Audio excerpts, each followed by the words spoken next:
Sur la pelouse verte, un défi ancestral. L'Allemagne, fière, se dresse à nouveau. Échec passé, blessure profonde, mais l'espoir renaît, tel un phénix du monde. Portée par sa ferveur et sa détermination, elle affronte son destin, sa rédemption. Chaque coup de pied est une ode à la gloire, chaque but marqué est une page d'histoire. Rattraper le temps perdu, effacer les regrets, voilà le serment que l'Allemagne s'est fait. Et sur le stade, théâtre de rêves enflammés, elle brandira tout en haut ses couleurs bien-aimées.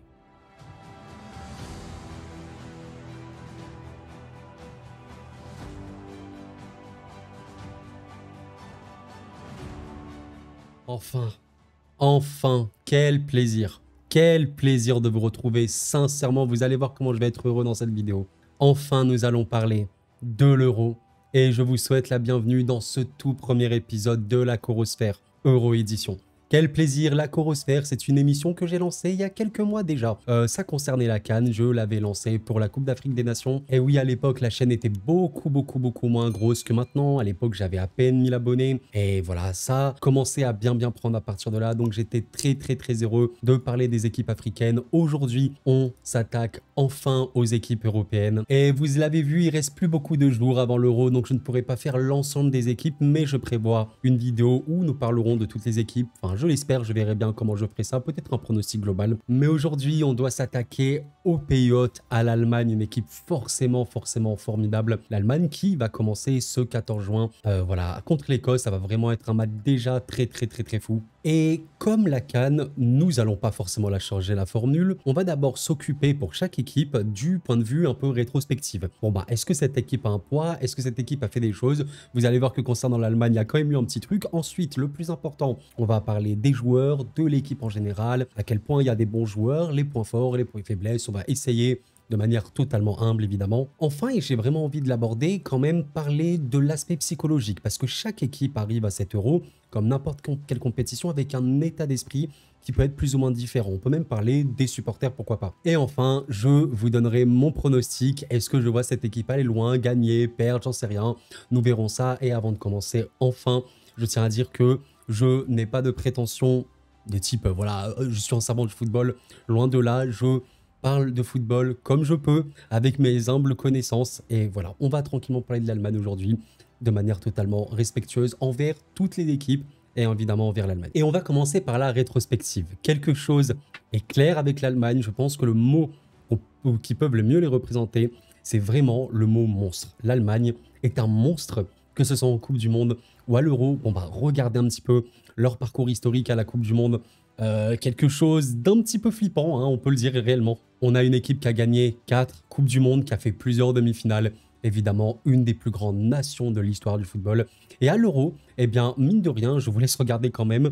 C'est peut-être un tout petit peu moins de victoires qu'à la Coupe du Monde, mais tu as quand même 3 euros gagnés, ça fait peur, hein. Honnêtement ça fait vraiment peur. Et en plus de ça, tu peux quand même ajouter 3 demi-finales, dont une, on s'en souvient forcément, en 2016 contre l'équipe de France, où la France a réussi à se qualifier. Donc forcément, quand tu vois ça, tu comprends à quel point l'Allemagne a des prétentions grandes. On peut parler un petit peu rapidement de l'ambition.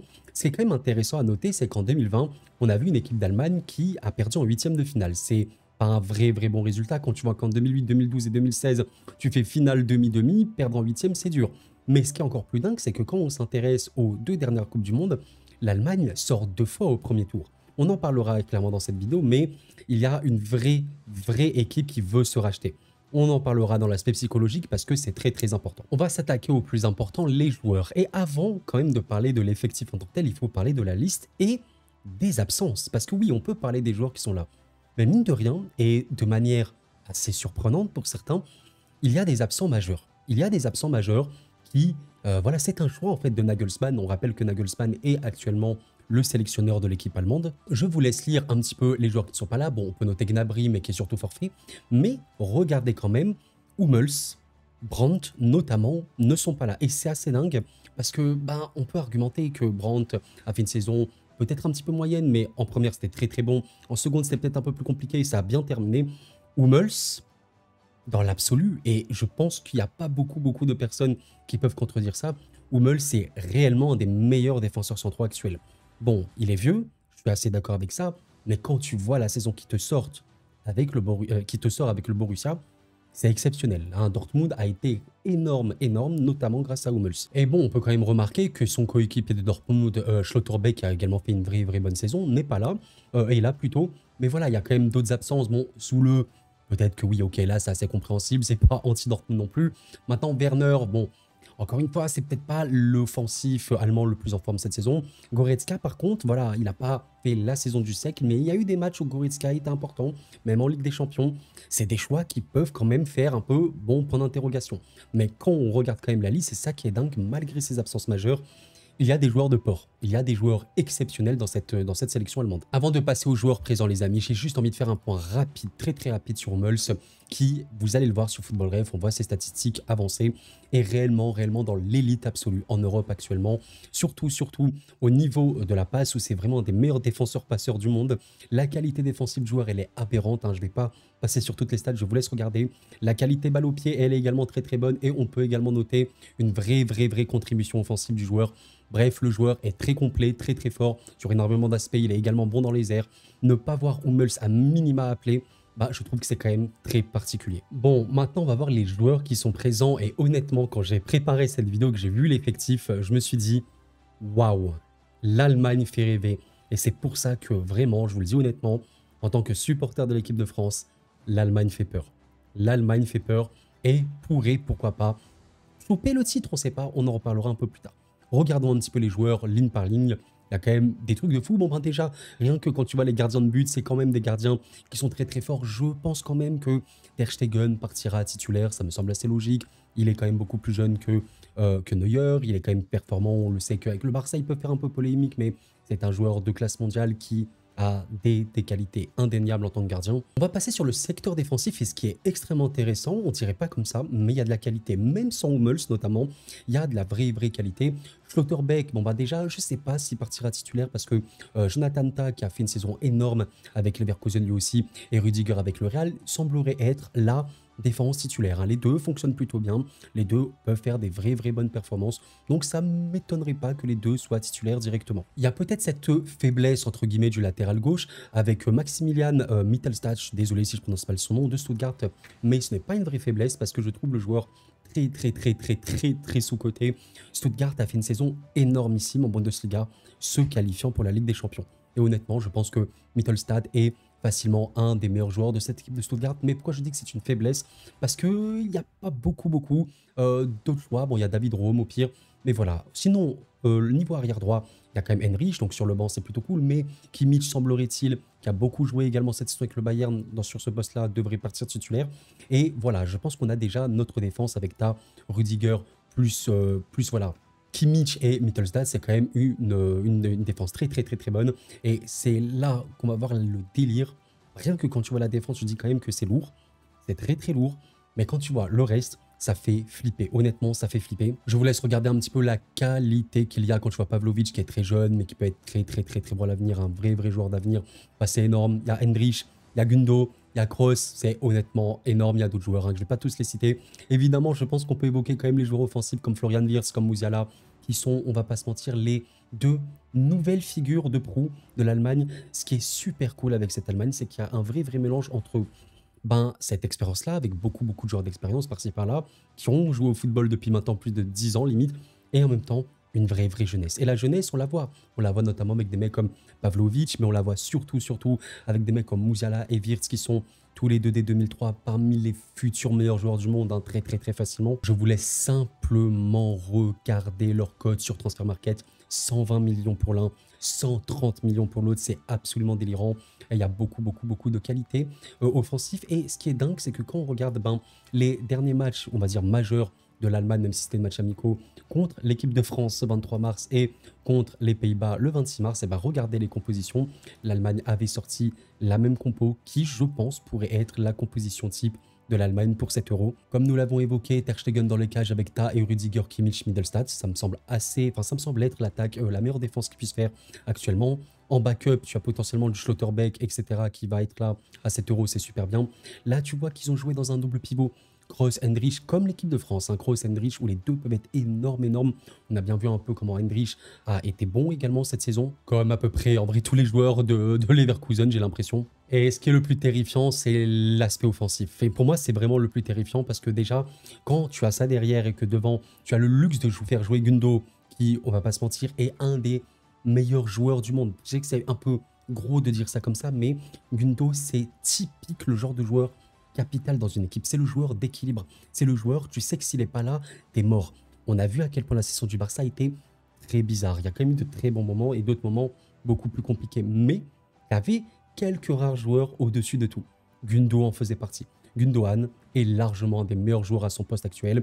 Et tu vas jouer avec lui quand tu sais qu'offensivement, tu as Kai Havertz qui, ok, a ce problème de finition. Mais ce que j'aime bien dire à Havertz, c'est ce joueur a tout, sauf la finition. Mais il a tout. C'est un génie, c'est peut-être un mot très fort, mais c'est un technicien. C'est un monstre du football. Il comprend le football. Il a un QI foot merveilleux dans le football. C'est exceptionnel. Tu as Wirtz et Musiala qui accompagnent tout ça. Ouais, ça fait un tout petit peu peur. Surtout que, voilà, hein, la liste de l'Euro, on voit quand même des joueurs comme Thomas Müller, Müller, hein, si vous voulez, en français, on peut le prononcer comme ça, qui a 34 ans certes, mais qui va porter cette expérience-là. En sortie de banc, on ne sait jamais, un Müller peut toujours être là.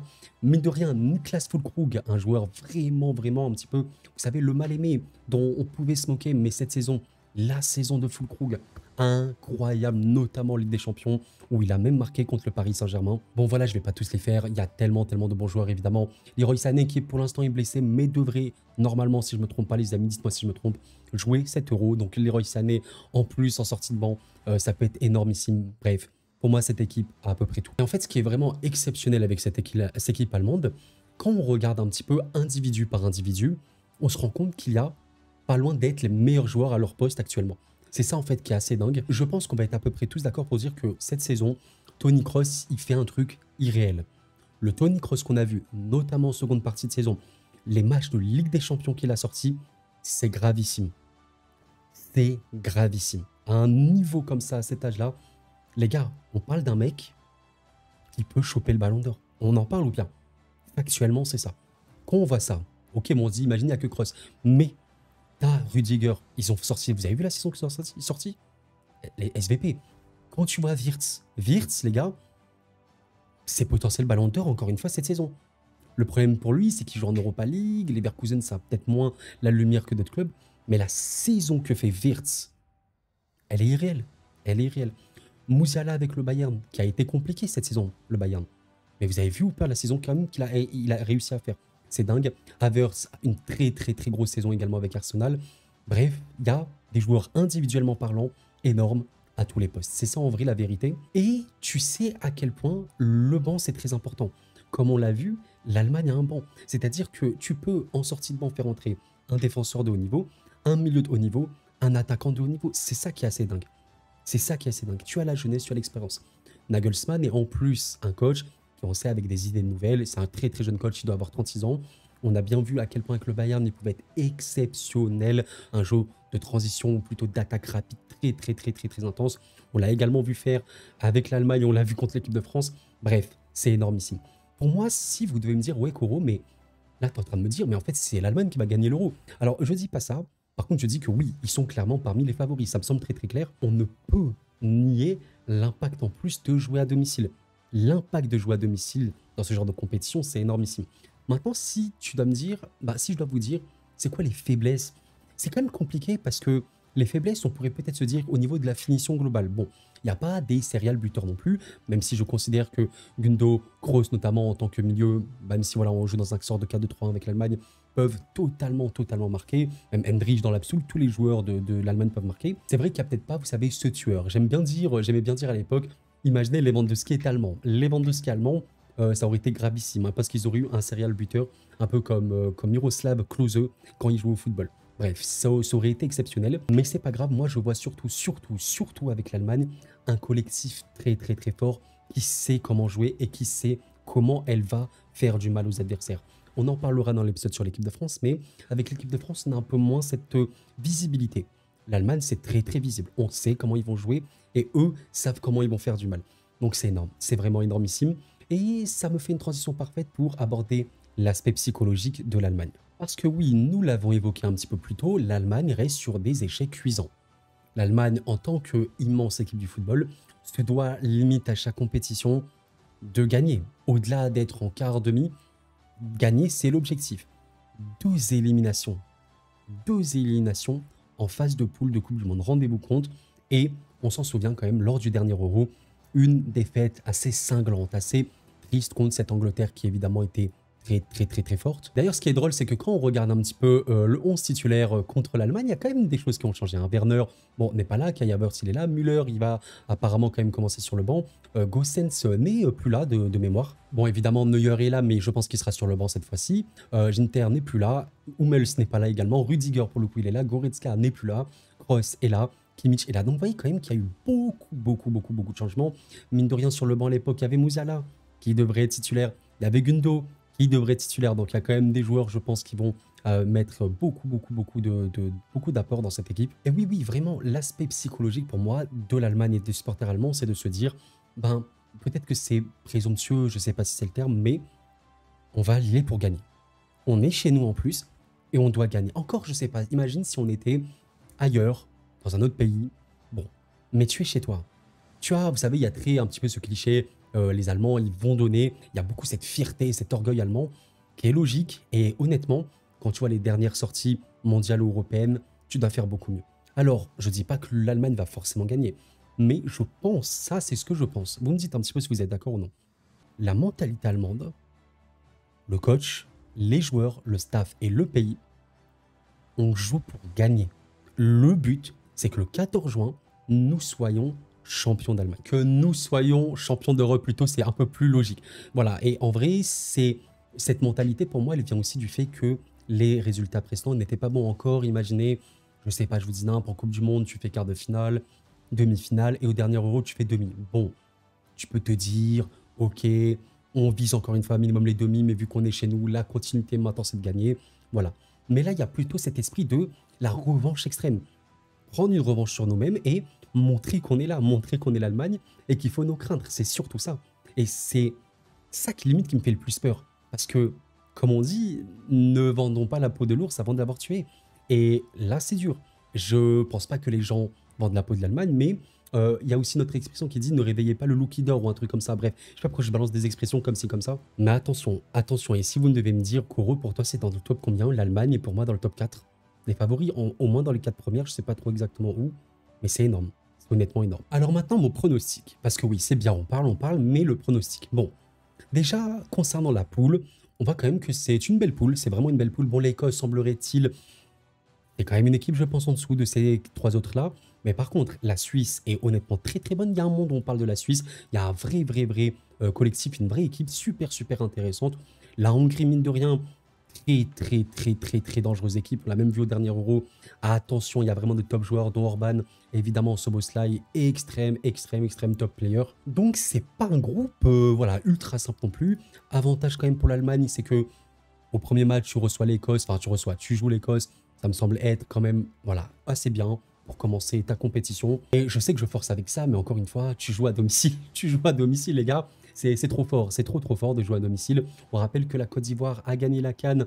Ok, il y avait eu un scénario de dégénéré, hein, je dis bien, je dis pas le contraire. Mais tu sens quand même que le public a beaucoup apporté dans les moments critiques. Et je me suis intéressé à quelque chose, les amis, le tableau. Et oui, le tableau, bon, j'ai pas trouvé d'autre tableau, mais ceci est le tableau de l'Euro. Et comme on peut le voir, bon, l'Allemagne est dans le groupe A. Voilà, vous voyez, l'Allemagne est dans le groupe A.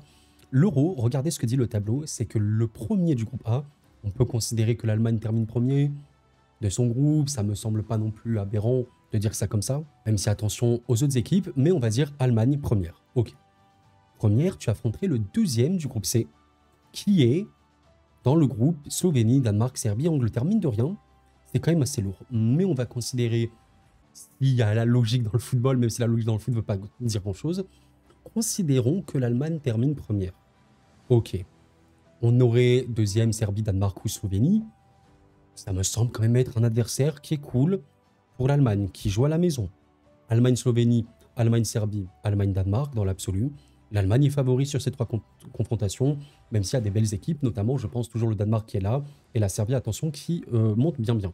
Ok, après on peut se dire, allez on va dire, l'Allemagne est en quart en étant première et en battant le deuxième du groupe C.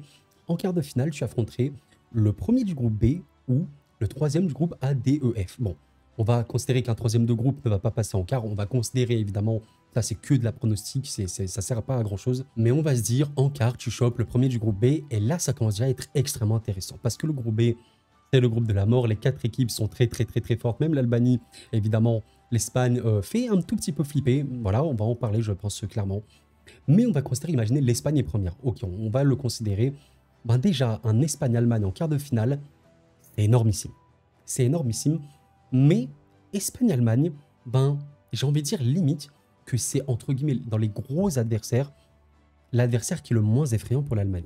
Pourquoi? L'Espagne a un vrai gros jeu de possession, on le sait très bien. Et l'Allemagne, je vais pas dire que ça ils s'en foutent d'avoir le ballon, mais bon, bah, ça les dérange pas forcément. Avec des joueurs comme Kroos, comme Gundo à la passe, des monstres comme Musiala, comme Wirtz ou quoi, Havertz qui savent relancer proprement les ballons, c'est énormissime. Donc, en transition en contre, en attaque rapide, tu peux faire des dégâts énormissimes. Vous voyez ce que je veux dire? Donc, c'est particulier, c'est très particulier. Bon, donc vous avez, je pense, un peu compris pourquoi je fais tout ce développement. Je vais pas aller jusqu'à la finale, mais oui, je me dis qu'il y a un monde où l'Allemagne, en terminant première de son groupe, ça passe. Ça peut aller très loin. Si on veut encore pousser le truc dans l'extrême, hein, vraiment. Et quand on regarde les demi-finales, il y a un premier de groupe F ici. Voilà, c'est le premier du groupe F qui semblerait-il est l'adversaire le plus fort. Premier du groupe F, c'est potentiellement un Portugal qui est, je pense, favori de ce groupe F, même si, attention, ce sera un très beau groupe, très ouvert, je trouve. Mais tu vois ce que je veux te dire? Je sais pas, imagine, tu as Danemark en 8e, Espagne en quart, Portugal en demi. Dans l'absolu, c'est énorme. Mais je suis pas en mode, l'Allemagne n'a aucune chance de passer. À chaque fois, je suis en mode, ça va être serré. Et les équipes que va jouer l'Allemagne leur correspondent. Le Portugal, comme l'Espagne, c'est une équipe de possession. Peut-être pour le Portugal, c'est un peu moins le cas, mais voilà. Ça peut être très fort. Donc, si je devais vous dire un pronostic définitif, c'est évidemment un exercice très compliqué. On fera, je pense, un pronostic global en une vidéo et on verra bien tout ça. Mais, je suis pas loin de mettre Allemagne vainqueur. Peut-être que le fait qu'il y ait quand même beaucoup de jeunesse, un vrai renouvellement dans cette équipe, c'est un peu chaud, Il y a quand même voilà, des joueurs comme Musiala, comme Wirtz qui ont connu le haut niveau, certes, mais là, on parle du haut niveau du football de sélection, c'est très différent. On verra bien. Mais je dirais minimum demi-finale, ça me semble vraiment possible, très possible. Et je mets une vraie grosse pièce sur la finale. Et Allemagne en finale chez eux, waouh, va les sortir. France-Allemagne en finale, on signe ou pas les gars? Ça peut être très chaud, mais voilà, je peux pas vous donner évidemment un pronostic définitif en mode victoire finale et tout. Mais si vous me devez demander des probabilités, Allemagne minimum quart, ça me semble totalement possible. J'allais dire facile, mais réellement faisable. Allemagne demi, oui, un gros oui. Allemagne finale, oui, mais on verra, est-ce que les joueurs, notamment les jeunes, vont bien gérer la pression et tout. Et victoire finale, une finale, c'est une finale, tout est possible. Voilà les amis. Bon, j'espère que vous avez apprécié, c'est la fin de cette vidéo. Merci infiniment aux personnes qui penseront à liker avant de partir. Je suis désolé si jamais j'ai été un peu hésitant, si j'ai parlé trop vite et tout. Ça met toujours un peu de pression ces vidéos parce que c'est des vidéos sérieuses, on parle, on analyse tout ça. Et c'est des vidéos qui demandent aussi du travail, donc parfois je me mélange les idées et tout. Je suis un peu fatigué, je suis désolé si c'était pas optimal. Je suis trop hype pour 7 €. On fera des lives pendant cette période-là. J'espère que l'équipe de France va gagner, mais voilà, je suis fan de cette équipe allemande. Il y a beaucoup de joueurs que j'aime beaucoup. Et waouh, ça va être une équipe tellement dure à battre à domicile. Et ouais, je pense vraiment, comme je l'évoquais un peu dans ma partie prono, Allemagne vainqueur, ouais, j'y crois. Franchement, j'y crois. C'est peut-être très jeune, très frais, nouveau, mais ça peut faire beaucoup d'écarts comme l'Italie dans la dernière roue. Ça va être super intéressant à voir. Et j'espère que vous serez là pour m'accompagner durant 7 €. Le prochain épisode arrive très bientôt. On verra, on parle de qui. D'ici là, portez-vous bien les amis, c'était Coron. Et la paix sur vous.